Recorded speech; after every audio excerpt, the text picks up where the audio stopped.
Hi there guys, we're going to have a look at the wonderful world of equilibrium today as applied to forces and force balances.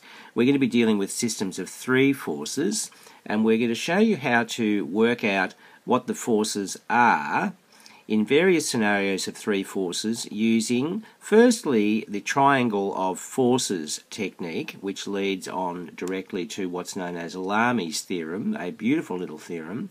And secondly, we're going to be looking at resolving forces in perpendicular directions, as we're quite used to doing by now, to resolve the situation and work out what the forces are. So let's have a look at this and have a great time together. It's very interesting and it's really, really easy. Now, equilibrium. Okay, in this section, the case of the resultant force acting on a particle being zero is considered. As I was saying, if there's no net force, resultant force, then the resultant sum of all the forces equals zero. Okay, the particle is then said to be in equilibrium. That's total balance. It doesn't move because all the forces cancel each other out exactly, and you end up with no net force. The particle has zero acceleration because there's no net force acting on it, and F equals ma, as we know. If the particle is at rest, it remains at rest, or if it is moving, it will continue to move with constant velocity forever and ever and ever, aka outer space, deep outer space. What a thought. Okay, now here we go. Here's three bodies. No, not three bodies. One body, three forces. And if the body is in equilibrium, then the sum of the vectors, forces, F1 plus F2 plus F3 must equal zero. Is that right? Of course it's right. That is, there is no net force. And if you took these forces and added them up nose to tail, vector addition of forces, then F1 plus F2 plus F3 equals 0. There's no net vector result after adding the three vectors, nose to tail. So the starting point here, okay, the starting point equals the finishing point, and there's no net displacement of these vectors from start to finish. They finish in exactly the same spot as they start, so that means that there is no net vector and no net force result of adding the three forces together in a vectorish fashion. Okay? Now, the triangle of forces is the technique we're going to look at first for three force systems. If three forces, F1, F2 and F3, act on a particle such that the resultant force is zero, e.g. equilibrium, the situation can be represented by a vector diagram as shown. Okay, you well know that, don't you? Of course you do. This represents the vector equation F1 plus F2 plus F3 equals 0. Because there's no net force, they're in equilibrium. This can of course be generalized in any number of vectors, to any number of vectors, by using a suitable polygon, but we're not going to be doing polygons as such. We're just going to be using triangles today for three force systems.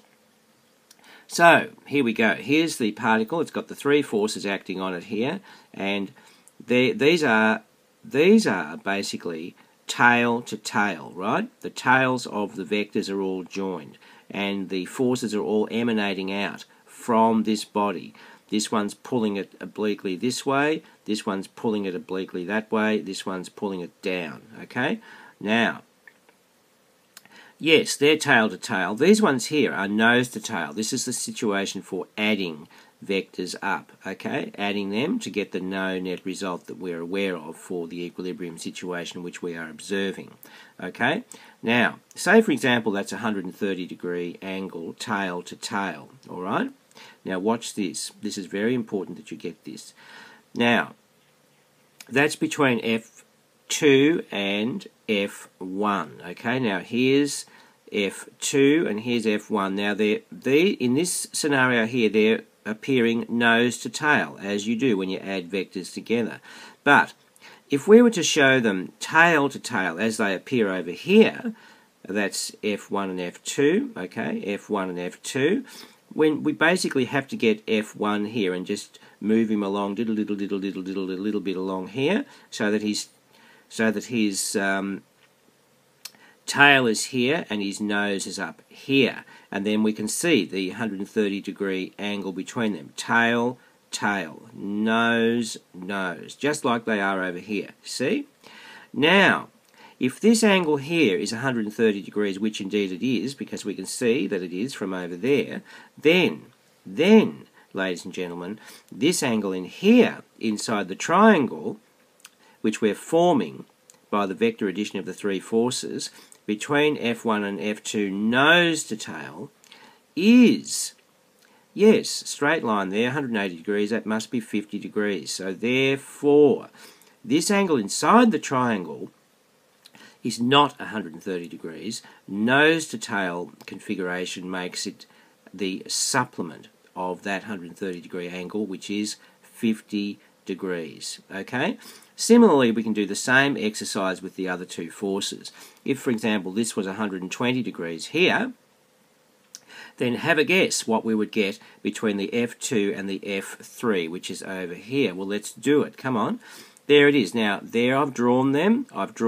Tail to tail. There's F2 with its tail starting here so that it coincides with the tail of F3 going down there, right? Okay, same vector, but tail to tail. Now, there's your 120 degree angle between them as tail to tails, but what's this one in here? Yes, it's 60 degrees. Again, the supplement of the angle between them, the tail to tail angle between them, all right? And thirdly, you've worked it out. Let's go for the third one here. If we said this angle here was 110 degrees, okay, that's between F1 and F3. The angle between them is indeed 110 degrees. Tail to tail angles are the angles between vectors, right? So F1 to F3, where are we? Down here. Okay, let's draw it tail to tail. There it is, tail to tail, 110 degrees. Tail to head, tail to head. You see that? Now, therefore, what's this angle in here? It's going to be the supplement of that. So it's 180 minus 110, which gets us 70. So we now see, ladies and gentlemen, an extremely important fact, that when we do the triangle of forces, we see that over here on the left, we've got the actual angles between the vectors as they are shown, tail to tail. But over here, the angles in the triangle of forces, or the triangle of vectors, if you like, are the supplement of the angles, the actual angles between the vectors, okay? These are the supplement, and because they are written nose to tail, that's why. So when you do a triangle of forces question, for heaven's sake, make sure that you work, when you've got these angles here to use, get the supplement happening over here in the triangle of forces when you're showing them nose to tail. Okay, that's really important. Okay, locked it in? Yes, very good. Now let's do some practice. What have we got here? Forces of 2 newtons, 4 newtons and 5 newtons act on a particle in equilibrium. We have to sketch the triangle of forces to represent the 3 forces in part A. In part B, we have to find the angle between the 2 and the 4 Newton forces. Correct to 2 decimal places. Alright, well, let's just draw a diagram. A picture's worth 1,000 words, and we've got 3 forces. So, I guess we're going to use the triangle of forces. If I had my choice, I would never use the triangle of forces. I always use the resolving, because I think it's just the method that I prefer. However, sometimes they ask you to use the triangle of forces, and they give you questions involving triangle of forces, multiple choicey ones, and you've got to be able to know what you're doing. So that's why we need to cover it very thoroughly. Now, there's a nice little diagram. Okay, what have we got? 2, 4, and 5. Okay, we don't know exactly what configuration they are, so we're just drawing it schematically, and we're getting the angle between the 2 and the 4. Okay. Well, if we were to draw a triangle of forces with that situation nose to tail, then we'd end up with, there's the 5. It doesn't matter which one you start with, by the way. You can start anywhere. You'll still get the same triangle coming out of it, okay? That looks like the 2, and that looks like the 4, doesn't it? Okay, so now where is the theta? The theta's between the 2 and the 4, which would be this one and this one, wouldn't it? Yeah? Now let's see. Oh, goodness. So therefore that becomes 180 minus theta, doesn't it? That's the supplement of this angle over here, as we've been saying. So therefore we label our forces. Now, what have we got to get? What are we supposed to be getting here? Sketch the triangle of force. We've done that. Tick that off and find the angle between the 2 and the 4. So we've got to work out what theta is. So we've got to work in this triangle here. Now, you well know that if we have 3 forces, think about the cosine rule. If you've got 3 sides, which is the equivalent of our having 3 forces because the sides are represented by the forces are represented by the lengths of the sides. So therefore we can say that in this triangle here, we can say that 5 squared equals 4 squared plus 2 squared minus 2 times 4 times 2 times cos of 180 minus theta, can't we? I think so. Let's see. Yes, very good. And therefore, this is the only unknown, this little beastie in here. Therefore, we can work our way to it by crunching through all the algebra. We get that. Yes, because 4 and 16 is 20. Yes, and that gets us 5. So yes, so 5 equals minus 16 cos of 180 minus theta. Therefore, minus 5 over 16 is equal to cos of 180 minus theta, and therefore we can work out what our 180 minus theta is, which looks like 108.21 degrees to 2 decimal places. Now, you've got to be very, very aware, guys, that that is not the answer. The answer is theta. That is the angle between the 2 and the 4 Newton forces. So therefore we've got to take that angle, 108.21 degrees, away from 180 degrees to get the angle between them, which is 71.79 degrees to 2 decimal places. Okay, there you go. There's your triangle of forces. Rather nice, isn't it? Rather nice. So here's another one. Let's do this one now. 3 forces again, so it looks like we could get our triangle of forces happening. Let's see what we've got here. We've got 2 sides and an included angle. Wow, nice. See, 2 forces and an included angle, which is going to equate to 2 sides and an included angle. That's one of the conditions under which the cosine rule works. Do you remember that? You've got to know that one. Cosine rule is 3 sides or 2 sides and an included angle. Sine rule, on the other hand, is 2 sides and a not included angle, or 2 angles and any side. Okay, so you've got to know that. Just rattle it off, like, you know, if you woke up out of a deep sleep, you should be able to say that without any hesitation, guys. So there you go. Now let's do this. We're going to find the angle. No, we're not. We have to find the magnitude of this force here. Well, let's do the triangle of forces. There it goes. So I've done P going down that away, and I've tried to get the directions pretty right. There's 3 newtons that away, and then the 4 newtons that away. As I say, it doesn't matter which one you start with, it doesn't matter. You'll end up with the same basic shaped triangle, no matter which way you do it, okay? Now, what have we got here? Yes, that's the supplement of the 120 degrees, and it's between the 3 and the 4, isn't it? Yes, and we've got to work out P. Well, piece of cake, guys. P squared equals 3 squared plus 4 squared minus 2 times 3 times 4 times cos of 60. And P will be ours for the taking. Yes, it will. So off we go. There it is. And let's just keep going, crunching through the algebra. That looks right, I think. Year 9, 16, 2 3s, 6, 6 4s are 24, and cos 60 is a half. Brilliant! Let's do that. So there we get, okay, 25 minus 12, I'll buy that. Looks like P is going to be root 13. Root 13! Hello, Mr. P, you're root 13 newtons. And I've written there in nice little notation for you, the modulus, or the size of vector P, or force P, is root 13 newtons. Okay? How do you like it?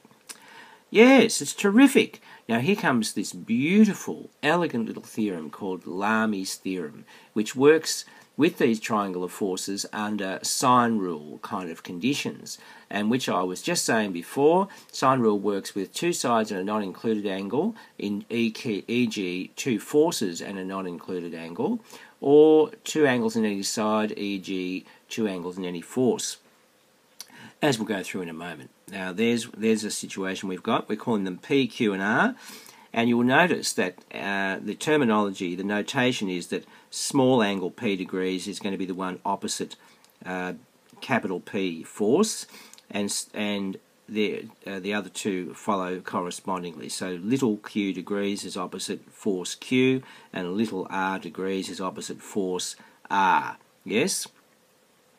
Now, here is Lami's theorem. Let P, Q and R be forces acting on a particle in equilibrium, making angles as shown in the diagram. If the particle is in equilibrium, then it's the sine rule, isn't it? It's the sine rule. It's the sine rule. So P over sine P equals Q over sine Q equals R over sine R. It's actually Lami's theorem, but it really is the sine rule, as I'm going to show you, in a way which I hope will fascinate the socks off you. So let's go with it. We can use Lami's theorem when there are three forces in equilibrium and the following are known, as I was just rambling on before. Two forces and a non-included angle, or two angles and any force, aka the sine rule. There you go. These criteria are the same as the sine rule in a triangle, and this is because when a triangle of forces is drawn, the angles become, in the triangle they become 180 minus P, 180 minus Q, that'll be opposite side Q, 180 minus P will be opposite side P, and 180 minus R will be opposite side R. And it just so happens that because of the quadrant 1, quadrant 2 scenario for sine of 180 minus P is the same as sine P. And that's why it works, and so on for Q and for R. So yes, there it goes. Sine P is the same as sine of 180 minus P. Sine Q is the same as sine of 180 minus Q. Sine R is the same as sine of 180 minus R. And we'll go far, huzzah, when we know these things. Yes, Lami's theorem is an absolute little beauty. So why does Lami's theorem work? Well, just in case you didn't get it, here it comes. There's our force situation there with P, Q and R. Now, if I was to draw the triangle of forces from those, that could be Mr. R, that could be Mr. Q, and that could be Mr. P. Now, let's put our angles in now. The one between Q and R, now let's get our bearings right here, Q and R, there it is, it's Mr. P, and that becomes 180 minus P. Isn't that fascinating? So look, between Q and R, we have angle P. Between P and R, we have angle Q, or its supplement over here, and between P and Q, we're going to have Mr. R, or it's his supplement over here, in the triangle of forces, you see? Isn't it fascinating how they all work together, see? We've got P, Q, R, we've got P, Q, R, we've got P, Q, R. Fascinating, isn't it? You know, I mean they're supplements over here. So therefore, now, if we were to work in this triangle of forces here, ladies and gentlemen, by the sine rule in this triangle of forces, we can say that R over a sine of 180 minus R, see, look, this is beastie here, R over sine of 180 minus R, because they work out being opposite each other. See, the one with the little r is opposite the side with the big R, and so on for the P and the Q. Equals P over sine of 180 minus P here, and that equals Q over sine of 180 minus Q. Isn't it beautiful?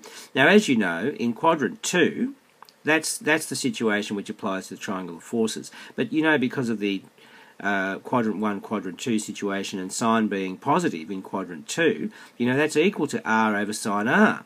Yes, sine of 180 minus R is the same as sine of R. And that's equal to P over sine P, and that's equal to Q over sine Q, which is exactly the scenario we have over here. See? Look. See? This little p is opposite big side P, and so on, and so on, and so on. And that situation there works in that triangle of forces without even turning it into, well, in that situation of three forces, I should say, without even turning it into a triangle, we know that this theorem will work. This theorem will work providing you have two forces and a non-included angle already known, or two angles and any force. Okay, there's dear old Lami. Lami is a beauty. P, Q. Alright, what do we got this? So find P and Q. Alright, well, we just need to look at this. This is going to be a Lami scenario for sure. Let's see. We've got two angles and we've got any force. A dead set case for Lami, right?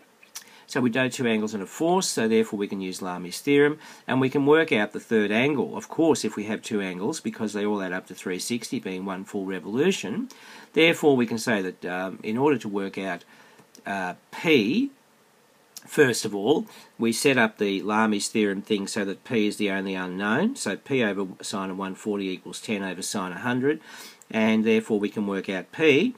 6.53 looks like, and then do the same thing for Q, set it up so that Q is the only unknown, so we pair up the Q over sine 20 again with the 10 over sine 100, same as we did with the P up here, so that Q is the only unknown, and we work it out and we get Q is 8.79. Rather nice, isn't it? You like it? I love Lami's theorem, it's really nice. Now, ladies and gentlemen, we'll do the resolution of forces approach rather than the geometrical triangle of forces or Lami's theorem approach. We're just going to do resolution of forces in orthogonal or perpendicular directions. So, as an alternative to the triangle of forces, or using Lami's theorem, forces can be resolved into their rectangular components to solve for the various component forces, as we well know and as we've been doing. So what have we got here? Three forces of 10 newtons. They're all 10 newtons, alright. They act on a particle as shown in the diagram. Show that the particle is in equilibrium by resolution in the A and a G directions. Well, no problem, but we need some perpendicularity here, I think. Pardon the expression, I don't know whether that's a word. We need to resolve them in perpendicular directions. So we probably need to take a reference one. Maybe we take this one as our reference and do some perpendicular lines to it, I think. That's my first impression. So let's go with that, yeah? So that would get us a nice right angle there, which is what we want, compared to this force, this line here is at right angles to it. And then we can make up some angles here. Yes, this would be a 30 if that whole angle is 120. This would be 30 if that whole angle is 120. Now all we've got to do now is resolve them in this direction and that direction, perpendicular to this direction, and hopefully they'll all work out this direction. The net force will be 0, and the perpendicular direction here, the net forces will also work out to be 0. I think that's I can see that straight away, can't you? So we call that horizontal. If we call this direction here the horizontal, because it looks close enough to it, for want of some other way of referring to it, we can say that's, what do we got? Yeah, we've got 10 cos 30, pulling it to the right, and we've got 10 cos 30 pulling it to the left. So I'm calling the right one positive, and I'm calling the left one negative in accordance with this little diagram up here. And that's exactly 0, isn't it? Of course it is. Now let's look at the up and down situation, the vertical now. So I've got 10 pulling it up, and I've got 10 sine 30 pulling this one down, and 10 sine 30 on this side pulling down. Now, sine 30 is a half, yes, good thing too. So therefore that basically gets us 10 minus 5 minus 5, which is 0. Therefore this body is in equilibrium, absolutely no doubt about it. Do you agree? Yes, it's in equilibrium. Okay, you having fun? This is fun, this stuff, and it's so easy. Now, what have we got here? The angles between three forces of magnitude 10, P and Q acting on a particle are 100 degrees and 120 degrees respectively. Oh, that seems a bit confusing, isn't it? Find P and Q given that the system is in equilibrium.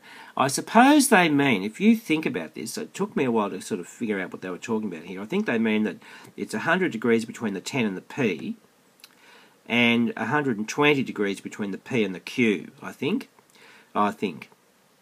Because of the respectively bit. You know, that sort of makes it, I think that locks in that scenario because of the respectively down here. Now, find P and Q. We need a diagram. Where is Mr. Diagram? Ah, thank you, Mr. Diagram. So now, I've drawn the 10. We don't know which orientations they are at all, do we? We have got no idea. Whether they're up, down, all over the place, who knows? So I've drawn this 10 as an up, okay? And that's nice and convenient for me. It's as good as any other way of doing it. And therefore I've drawn a a horizontal line, having drawn this 10 newtons vertical, straight up and down, and therefore now I'm drawing this thing over here, 100 degrees between the 10 and the P. Okay? Yes. And what else have we got here? We've also got 120 degrees between the P and the Q. Alright, so we've got to find the P and the Q, do we? Using resolution of forces, okay, instead of using triangle of forces or Lami's theorem. But just looking at it, if you looked at that, guys, if we were going to use the triangle of forces or Lami's theorem, we would have two angles and any force, so therefore we could definitely use Lami's theorem, couldn't we? With great effect, But, oh no, we've been told to use this, well, we're going to use resolution just to demonstrate how to do that, okay? So therefore, that'll be 140 degrees, that's the third angle, because they all have to add up to 360. Now, we can choose to resolve the forces parallel and perpendicular to the 10 force. That's what I was saying, for convenience. So therefore, this will be a 10 degrees over here, won't it? Yeah?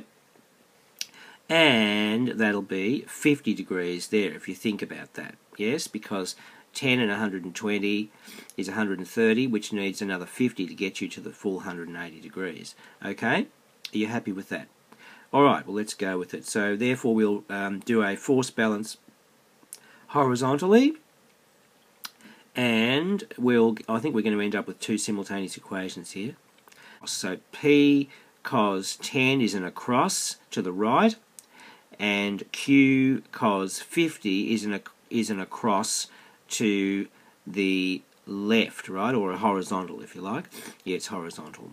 So therefore they should be equal to each other because the thing's in equilibrium. Now let's do the verticals, or the ups and downs, okay?